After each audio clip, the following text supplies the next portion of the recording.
This video is powered by the pros at Pascal Air Plumbing and Electric. Arkansas owned, Arkansas operated.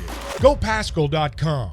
Grant Hall giving us some of his time every Wednesday. Good morning, Grant. Did you have fun? I know I saw you at Bud Walton. Were you there last night, 77-36?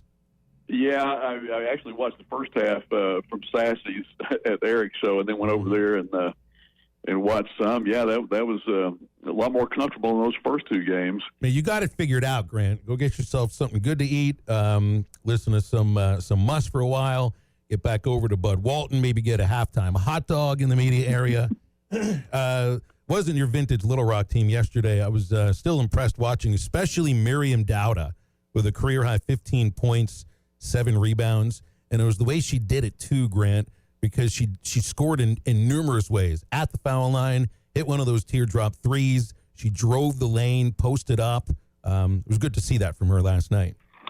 Great kid, really nice, polite. She came to the media room afterwards and talked about I think they lit up when they saw that Euler was starting 5-guard equivalents, and that's a little bit different. But she's so polite that she's been known to apologize to people she's fouled before, I think. But she's coming on, and they need it. And they got a lot of flack for those two close first games, but I think they'd be okay. You ever play with anyone like that? Someone that apologized after sacking you or apologized after a hard foul?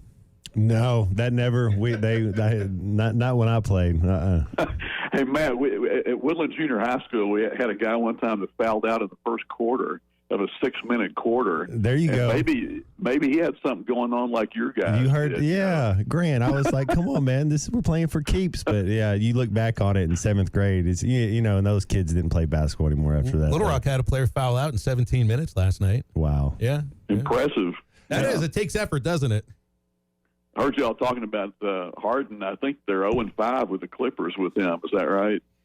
They're going to regret that. Meta World Peace comes into Meta World Mishap, and then I don't know what we're going to call James Harden now. ISO James. So it's like he's really not. He's not good for but because it hurts me, Grant. It really does. I'm a James Harden fan as far as how he plays basketball and what he but what he's doing now. It's kind of like the Carmelo. When Carmelo got his last 4 or 5 years in the league, it's like, bro, you got to be a role player now. You got to change your role. You're not the number one, and then you can have a chance to win a chip. He still hasn't won a title. I'll never forget one time Jim Brown was doing a game, and he was talking about OJ, and he said when they start talking about you in the past tense, that's when it's time to retire. And, of course, Jim Brown only played 9 years. Well, that's a man that knew how to get out of a football career. That's for sure. Yeah, go to the movies. Well, guys, I know that you probably are somewhat interested in the University of Arkansas coaching situation. What are you talking about? That has not been a topic of conversation here for the last 2 days. I know we have one job opening. Do we have another job opening? I talked to a beat guy today, and he said, we're doing all the usual. We don't have time to look into this stuff as much. But today, the Board of Trustees is meeting in Fort Smith. They're in an executive session this afternoon, and then they eat tonight, and they come back tomorrow morning. And I understand that Chancellor Charles Robinson, who I think is very popular, with them, is going to go over the financials and the fact that, if you read Wally Hall's column yesterday and talking about if you fired everybody on this staff, it would cost about $30 million, and that may feel like chump change at Texas A&M. I watched Russ Bjork's press conference the other day, and I thought I was listening to a guy at a church business meeting just talking about petty cash or something. I mean, we got the 12th Man Foundation. This is no problem. This $77 million thing, Well, in Arkansas. Go ahead. Part of this is, I think this is what you're hitting on. A&M can afford to make a mistake hire like Jimbo Fisher, and at least in the way that they view it. If Jimbo had the same record here at Arkansas, they'd throw parades for him. 45-25 isn't good enough for they haven't won a national championship since 1939. They're getting a little bit impatient, Well, it's like the Yankees missing on a free agent or 4. They still have more money than anyone else in the league, and they're going to throw it at somebody else. A&M's going to do the same thing. Arkansas might be in the same division. It's a whole different situation at Arkansas. And the financials are, I mean, this is independent of the idea of whether or not there needs to be a coaching change. The financials always play in to the decision. Yeah, and that's why someone said to me today they thought there was a 60-40 chance that Sam would be here next year, and I think it's partly to do with this financial component. But what if they lose to Florida International, and I think Arkansas is a then you 30.5 go. point If we favorite. lose to Florida International, everybody's gone. There's no. Or even bad. That's gross.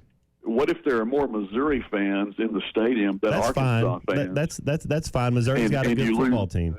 And you lose that one 45-7 or something. In other words, is it still in the hat, or would the financial component kind of force their hand for another year? I feel like a lot of it would have to do about, we was talking about motivating the fans, and right now there's just not a lot of motivation from the fans. Coach still has to motivate the players. And if that's not evident over the next 2 games, well, then maybe it's a different conversation. If we lose to FIU, he should be relieved of his duties before he's off the field, when the whistles goes, just like they did Jack Crow. There's no excuses for that.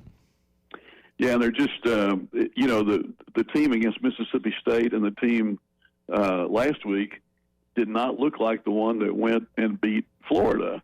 But sometimes you get that 1 week elixir, I guess, if you want to call it. But I guess they wanted to play for Coach Guyton that week or something. I think it was just building a little, Grant. They were fighting and scrapping and just trying to get to that win, and then they just kind of let off the gas a little bit, and you just have 2 teams going a different way, where Auburn knows who they are and Arkansas doesn't. I guess some of this is you're going to find out if whether or not it was just a slip-up or if there's any gas left in the tank now. Well, people were leaving in the first and second quarter last week, and I talked to some guys on the way down after, down to the interview room after the game, and it's kind of like, this just can't continue like this. But if the financial exigencies dictate that they just can't do a $30 million staff buyout right now, then maybe we're back here next year. What word did you just throw at me, Grant? Please say that again. I think it was exigencies. I don't know what it means, but it sounds good, right? 75 cents coming at you through the airwaves right there. I love it, Grant. Sorry. The college education kicks in every now and then. Hey, Grant, let's change it back to a little basketball and go with some men's basketball. What did you learn anything from these 3 games or anything with Muss's show last night? And what I was going to get to is, what do you think is the strength of this team? And then what is the number one weakness? Now, it doesn't necessarily have to be a weakness, but something we have to do better that you've seen in these first 3 games. I think, and Muss talked about this, you have to have a more physical presence with rebounding. Purdue had that stat, what was it, 17-1 or something, offensive rebound points, and then it wasn't good. I thought the other night, Matt, for the first time really since Eric's been here, I saw some things I didn't think we'd see with his team. For example, an inbounds layup uncontested. I've never seen that before. Some open 3-point shots. They hit 11. They had not been hitting that many. This team is well coached by Jeff Jones, this Old Dominion team, he goes all the way back. He played with Ralph Sampson, so we've known him for a while. But anyway, there was just some coast to coast drives where you never picked up the guy driving until right at the basket.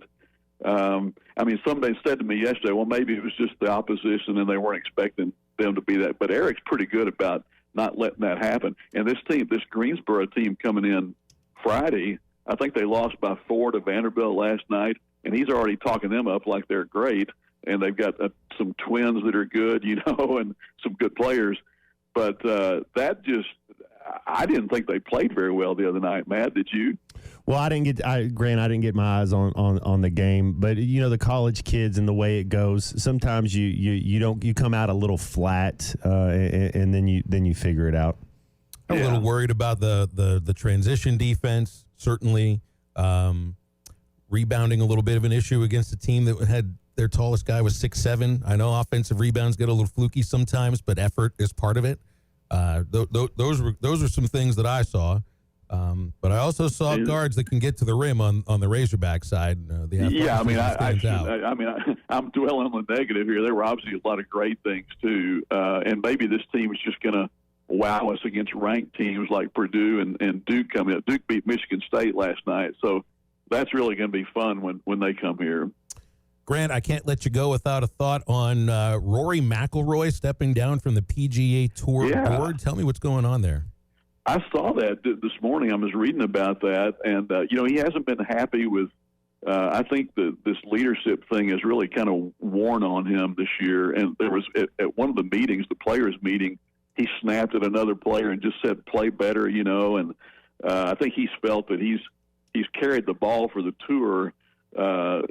Basically against Liv, let's face it, and maybe it hasn't felt that he's been appreciated as much for that. I hope it doesn't mean that he's considering going to Liv. I feel that there's a thing called a power poll that some of the golf media do, and one of the questions yesterday was, do you think a big name player will go to Liv in the next few months? And I said, I don't know who it would be. Maybe it's John Rahm. He's kind of thought about it. Some others have, but I think it's more that just Rory probably felt underappreciated for how much he's done for the tour. Well, I appreciate the explanation and exigency. I'll try to throw that in at some point. Grant, always appreciate exigency. There you go. Exigency. See, I went with the wrong 50-cent word. BetOnline is your #1 source for all your betting needs. Get the latest odds, lines, and matchup reports for baseball, boxing, golf, and more. BetOnline continues to be the fastest and easiest way to place your wagers, including live betting and your favorite casino and card games available to play right from your phone. Head to the website or use your mobile device to sign up today and get in on the action. Remember to use our promo code BELIEVE, that's BLEAV, for your 50% welcome bonus on your first deposit. Bet online, where the game starts.